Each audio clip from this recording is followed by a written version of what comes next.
आज अपने मोरोपंत जी के 75 वर्ष पूरे हुए, इसके लिए उनको शाल तो शाल पांगर ली। 75 वर्ष का आपने किया, लेकिन मैं इसका अर्थ जानता हूं। 75 वर्ष की शाल जब उड़ी जाती है तब उसका अर्थ यह होता है कि अब आपकी आयु हो गई, अब जरा बाजू हटो, हमको करने दो। आज अपने मोरोपंत जी के 75 वर्ष पूरे हुए, इसके लिए उनको शाल तो शाल पांघरली। आणि मग म्हटलं थोडंसं बोला, तर ते म्हणे कशाला बोलायचं, नाही बोला, आग्रह झाला। ते उभे राहिले। उभे राहिल्यावर स्वाभाविक मोरोपंतांचं बोलणं जे कार्यकर्ते जरा हसऱ्या चेहऱ्याने पाहायचे, तो ते म्हणायचे कि मेरी मुश्किल ये है कि मैं खड़ा होता तो लोग हंसने लगते, मैंने हंसने लायक कुछ बोला नहीं तो भी मेरे बोलने पर हंसते, क्योंकि मुझे लगता है लोग मुझे गंभीरता से नहीं ले रहे। मग पुढे ते असं म्हणाले, त्यांचे शब्द आहेत बरं, म्हणून उच्चारतो मैं जब मर जाऊंगा तब भी पहले लोग पत्थर मार के देखेंगे कि सचमुच मर गया। मग ते असं म्हणाले, 75 वर्ष का आपने किया, लेकिन मैं इसका अर्थ जानता हूं। 75 वर्ष की शाल जब उड़ी जाती है तब उसका अर्थ यह होता है कि अब आपकी आयु हो गई, अब जरा बाजू हटो, हमको करने दो।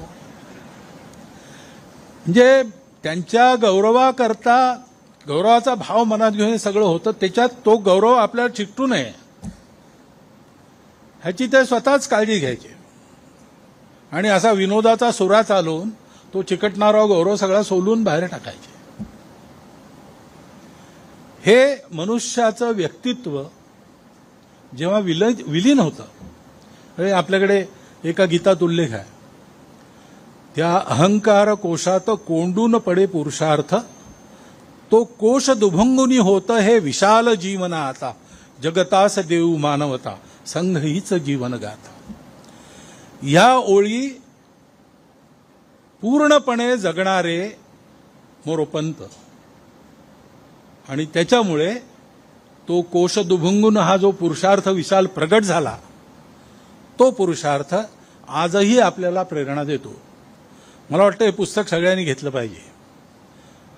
आणखी स्वयंसेवक आज जे नसतील इथे त्यांना सांगितलं पाहिजे, कारण जसं डॉक्टर हेडगेवारांचं चरित्र संघाच्या लोकांनी पुन्हा पुन्हा वाचलं पाहिजे, तसं ही एक चरित्र आहे जे आपण पुन्हा पुन्हा वाचलं पाहिजे आणि वाचून त्याच्यातून योग्य बोध घेतला पाहिजे। मला वाटतं तो बोध हाच आहे की हिमालयासारखं कर्तृत्व हे संघाच्या चरणी शरण असं स्वयंसेवकाचं जीवन असलं पाहिजे। हा स्वयंसेवकाच्या जीवनाचा वस्तुपाठ आपण सगळ्यांनी या पुस्तकातून प्राप्त करावा। आणि तुझे तेज अंगी शतांशाचं डॉक्टरांबरोबर म्हणतो तसं मोरोपंतांचंही काही शतांशांनी हे समर्पण आणि हे कर्तृत्व आपल्या वाट्याला आलं तर दाही दिशा उजळून टाकायची आपली जी मनीषा आहे, ती मनीषा लवकरात लवकर पूर्ण होईल। म्हणून हा लाभ सगळ्यांना घडावा अशी शुभेच्छा आपणा सर्वांना देतो आणि माझे 4 शब्द संपवतो।